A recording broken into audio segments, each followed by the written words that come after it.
Dıykandarımız östürgön ayıl çarba produksiyaların biz başka mamlaketlerge eksportlayız. Oşo malda alar bizden spravka alışat. Buna departament fitosanitariya degen var, Minselxozdan. Egerde men hazır aytsam, alar qanday şartlar tuzуп берип атканын силер көпчүлүгү ишенбейсиңер. УКМК төрагасы Камчыбек Ташиевдин айтымында Айыл чарба министрлигинин алдындагы фитосанитариялык инспекциясы сыртка айыл чарба продукциясын экспорттогондорго берилүүчү 700 сомдук справканы 22 000 сомдон сатып арам акчага семирип келишкен. Биздин мамлекеттик кызматкерлер шарт түзүп берүүнүн ордуна кайрадан коррупцияны өнүктүрүшүп 22 000 сомдон бир справка 700 сом турат экен. Ошолорду мына 4-өөнү биз камап койдук. Мына 5-6 күндөн бери элдер 700 сомдон кайрадан справканы ала баштады. Алар мындай мыйзамсыз бизнестерин гүлдөтүш үчүн базар ичине бөлүмчөдө ачып алышкан. Бул жер азыр УКМК тарабынан жабылды. Жана 700 сомдук справканы 22 000 сомго чейин көтөрүп атат дегенде, бул жерде сөзсүз түрдө мамлекеттик органдардын катышуусу бар. Мамлекеттик органдардын катышуусу жок. Эл аралык деңгээлде биздин жеке ишкерлерди, айыл чарба өндүрүшчүлөрүн эч ким тааныбайт да. Бул ким? Бул айыл чарба министрлиги. Бул ким? Ошол эле соода өндөр жай палатасы. Бул ким? Фитосанитария. Бул ким? Ветеринария. Талант Маткеримовдун берген маалыматына караганда, УКМК төрагасы белгилеген мамлекеттик кызматтар дыйкан фермерлердин жана айыл чарба продукциясын экспорттоочулардын үстүнөн ол чойгон пайда көрүп келгендери анык. Жанагындай шылуундар ошол Евразиялык биримдиктин алкагына төп келген фирмаларды курушкан. Ошонун негизинде булар фермерлердин ЧПсы да жок, ИБсы да жок, эч кандай ОСОсу да жок. Ошон үчүн булар мажбур түрдө келип буларга өзүнүн өндүргөн товарын жем кылып берип атат да. Ошол жөнөкөй эле документти даярдаш үчүн берилип аткан нерселер. Бүт бардык жердеги тескери көрүнүштөрдүн бардыгын тең кылып аткан көпчүлүк эмеде, көпчүлүк учурда орто жана кичи звенодогу чиновниктердин кылган тоскоолдуктарды. Элдин убал сообунан коркпогон мындай мамлекеттик кызматкерлер атайын кызмат тарабынан аныкталып, камалгандан бери экспорттоочулар справканы 700 сомдон ала башташты. Ошондуктан мына Минселхоздун министри отурат. Мен ачык эле силердин алдыңарда айтып коеюн. Ушул маселе боюнча каттуу өзүңүз киришпесеңиз болбойт. Эгерде киришпей турган болсоңуздар, анда биз ошо Минселхоздун азыр зам министри ошол департамент аркылуу алып атканын азыр жетип атабыз.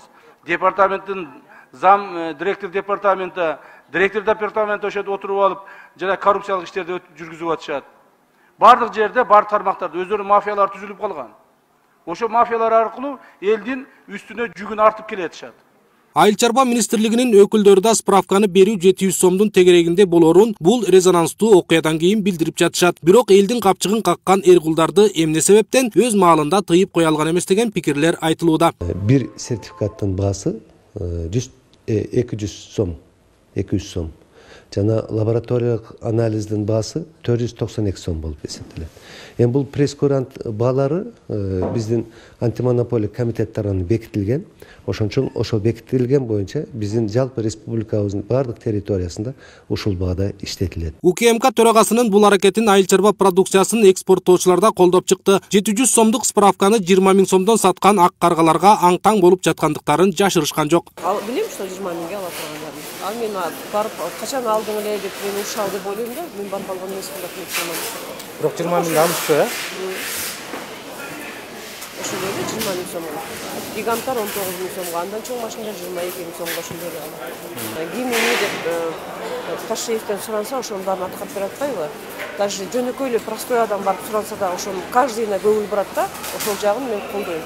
Ала 22 000 болгондо оор болуп калат. Орта. Биздики деген фруктун өмүрү 2 эле күн. Беш ойлорго окшоп жанагы кийин кечелердей эмес да, бул деген 2-3 күндө сатып түгөтүш керек. Анда вообще эле күйгөнүбүз да, бизде канча буга эмгегибиз кетет. Биздин жумуш аябай эле кыйын, мындай карагандачы. Ишкерлер бүгүнкү күндө президент Садыр Жапаров менен УКМК төрагасынын аракетин колдоого алышаарын, ал эми ортомчулук, шылуундук кылып байыган, мамлекеттин кызыкчылыгын өз кызыкчылыгынан өйдө койгон чиновниктерди жоопко тартууну туура кадам деген бааларын беришти. Алтынбек Бектуров, Калыс Өмүралиев, Регион телеканалы, Бишкек шаары. Ош шаарында бүгүн 15 октябрга караган түнү ири өрт кырсыгы катталды. Окуя түнкү саат 12:20 чамасында Келечек базарынын жанында жүз берген. Өрттү өчүрүүгө жалпы 7 өрт өчүрүүчү бөлүм, ыкчам топ тартылган. Анын жыйынтыгында өрт саат 3:37 толугу менен өчүрүлгөнү маалымдалды.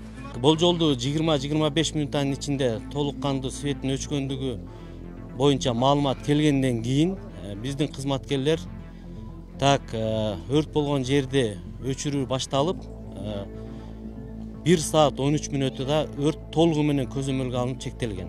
Өрт болгон жерге шаардык кызматтардан ИИМдин кызматы, патрулдук милициясы өз убагында аракеттерди көрүү менен биздин өрт өчүрүүчү автоунаалардын келишине абдан жакшы шарт түзүп берген.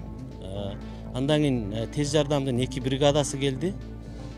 Бардыгы өздөрүнүн кызматын аткарышты. Кырсыктын кесепетинен жалпысынан өрттөлгөн аянт бул жолдо 700 чарчы метрди түзүүдө. Тилекке каршы мында бир канча соода дүкөндөр, тамактануучу жайлар толугу менен күйүп кеткен. Бактыга жараша адам өмүрүн алган учур катталган жок. Ушул тапта өрттүн келип чыгуу себептери, чыгымдар такталууда.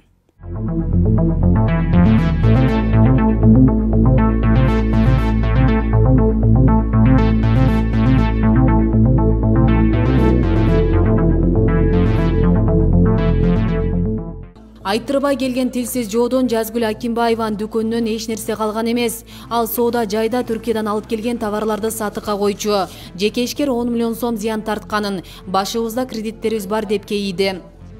Анан кийин аны өчүрбөйсүңөр светте десек, азыр өчүрөт. ГСПРСтин бирөө чыкпай атат деди. Шефтерин ала албай атабыз деди. Анан кийин анда мен бул жакта магазинди ачайын, тиги жакта өрт келе элек да, ачып туруп нерселерими алайын деп барып ачканда мени колтуктап алып чыгып, тиги жакка алып чыгып коюшту, болбойт, мүмкүн эмес деп. Анан ал жакта турдук, 1 сааттан кийин анан менин магазиниме өрт түштү. Анан 1 сааттын ичинде өрттөндү. Сакталып калмак, хотя бы мага жардамдашып койгондо дагы мен жартылай болсо да чыгарып алмакмын да өзүмдүкү. Мен борсок кылат элем. Бул жак самса бар болчу, кафе. Кафе бар болчу жаныбызда. Ошол жактан чыгып бу жакка чейин болгон. Мен жакка акыры өчүп атпай. Соодагер Акимбаева өрт өчүрүү кызматы шалаакылыкка жол берип койду деп эсептейт. Анткени аталган кызмат келгенде ашканадан чыккан өрт соода дүкөндөргө жете элек болгон. Бул боюнча Өзгөчө кырдаалдар министрлигинин Ош шаары боюнча башкармалыгы ал жерде коркунуч жараткан жарылуучу заттар болгонун, иш атайын багыттар менен жүргүзүлгөнүн билдирди. Дүкөндөрдө жарылуучу пропан газы толтурулган газ баллондор болгон. Бизде өзүбүздүн атайын өрт өчүрүүдөгү 5 багыт бар. Биринчи бул адам өмүрүн куткаруу боюнча иш алып барылыш керек. Андан кийин жарылуучу, коркунучу бар заттар болгон болсо, күч каражаттын бардыгы ошол жерди жоюу үчүн аткарыш керек. Үчүнчү шартта бул кошуна турган имараттарга өтүп кетүү коркунучун жоюу үчүн күч каражаттын бардыгы ошол жака жумшалыш керек. Биз аталган жогорудагы 5 багыттагы жана 5 принциптин негизинде иш алып барылган. Түшүнөм мен жарандардын өрт өчүрүүчүлөр келгенден кийин туруп калды деген. Мен жогоруда токтолуп кеттим. Ал жерде жогорку чыңалда 380 болутту. Мен өзүбүздүн биздин өздүк курамдын дагы коопсуздугу үчүн, техникалык коопсуздугу үчүн киргизе албайбыз. Ош шаарында 2020-жылга салыштырмалуу быйыл өрт кырсыгы 30%га өскөн. Калаада 2021-жылдын ушул күнүнө чейин 75 өрт учуру катталып, материалдык чыгым 21 миллион сомду түзгөн. Асел Сыдыкова, Илимбек Турсунбай уулу, Регион, Ош шаар.